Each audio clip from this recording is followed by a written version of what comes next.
ৰাজদীপ এটা কথা ক'ব লাগিব হঠাৎ যোৱা 5টা দিনত তাৎক্ষণিকভাৱে বৃদ্ধি পাইছে নিত্য ব্যৱহাৰ্য সামগ্ৰীৰ মূল্য সমগ্ৰ ৰাজ্যৰ লগতে তেজপুৰতো ব্যতিক্ৰম নহয় প্ৰতি কিলোগ্ৰাম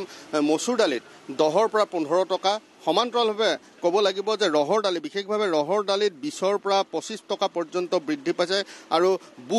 বুটত তাৎক্ষণিকভাৱে বুট আৰু মগুত যথেষ্ট পৰিমাণৰ মূল্য বৃদ্ধি হোৱা পৰিলক্ষিত হৈছে সাধাৰণ বুট যিসমূহ আমি দেখুৱাই আছো এই সাধাৰণ বুটত প্ৰতি কিলোত 10 টকাৰ পৰা 15 টকা আৰু আন এবিধ আছে ইয়াতকৈ উন্নত মানৰ সেই বুটত প্ৰায় 15ৰ পৰা 20 টকালৈকে দাম বৃদ্ধি হৈছে কিন্তু এই দাম বৃদ্ধিৰ আঁৰত আচলতে কি লুকাই আছে আৰু চাউলৰ কথা আমি নকলো এবাৰ প্ৰতি সপ্তাহৰ দুটা দিনত সপ্তাহত দুবাৰকৈ চাউলৰ মূল্য বৃদ্ধি হয় যি চাউল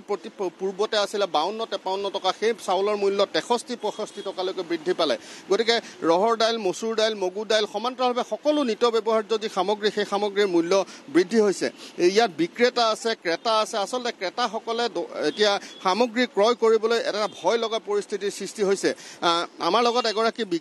ক্ৰেতা আছে আমি তেখেতৰ পৰা জানিব বিচাৰিম অকণ উঠি দিলে সুবিধা হ'ব যে প্ৰতিদিনে এনেধৰণে আজি যোৱা 5টা দিনত বিশেষভাৱে মিঠাতেলৰো মূল্য যথেষ্ট বৃদ্ধি হৈছে কিহৰ কাৰণে আচলতে কি হৈছে এতিয়া কেনে ধৰণে সাধাৰণ গ্ৰাহক চলিব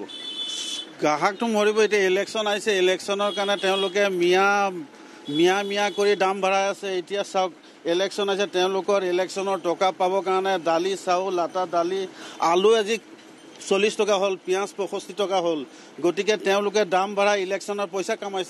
কামাই পেলাই গৰীব দুখীয়াক মাৰিছে ৰাইজক হেৰি কৰিছে আজি স্মাৰ্ট মিটাৰৰ কাৰণে ইমান অশান্তি হৈ আছে ইমান দাম বাঢ়িছে ইমান আন্দোলন হৈছে গাত লৰা নাই কিন্তু এই পইচা লৈ তেওঁলোকে ইলেকশ্যন কৰিব যাতে বিজেপি জিকক যাতে আমাৰ পইচা হ'লে জিকিব গতিকে আজি ইমান যে দাম বাঢ়িছে আজি 1 কেজি আলু 1 কেজি পিঁয়াজ নিলে 100 টকা কালি নিছিলোঁ মই বুট 80 টকা এতিয়া আজি 100 টকা এতিয়া এই বুটৰ দালি নিছিলোঁ কালি 80 টকা 120 টকা হ'ল পাৰ কেজিত যদি 220 টকা বাঢ়ে 1000 কেজিত কিমান বাঢ়িব কোটি টকা কামাই আছে আৰু তেওঁলোকে ৰাতিপুৱা শুই উঠিয়ে মিয়া কৰি থাকে গতিকে মিয়া কৰি পেলাই যে এইটো কৰি অশান্তি কৰিছে দাম যে বাঢ়িছে মিয়াই কিনিবনে অসমীয়া মানিছোঁ হিন্দু মানুহ যদি তেওঁলোকে যদি হিন্দু মানুহ হেৰি কৰিম হিন্দুৰ কাৰণে দামটো কমাই দিয়ক মিয়াৰ কাৰণে বঢ়াক গতিকে আজি এই বস্তুটো যদি গৰীব দুখীয়া আজি চাকৰিয়াল মানুহৰ চিন্তা নাই মাহে পইচাটো সোমাই যাব ভিকাৰী যিটো মঙনীয়া আছে তেওঁলোকে ভিক চলিব বাকী বিজনেছমেন আমাৰ নিচিনা গৰীব দুখীয়া মানুহ আজি দোকানীয়ে আজি কিনিছিলে যিটো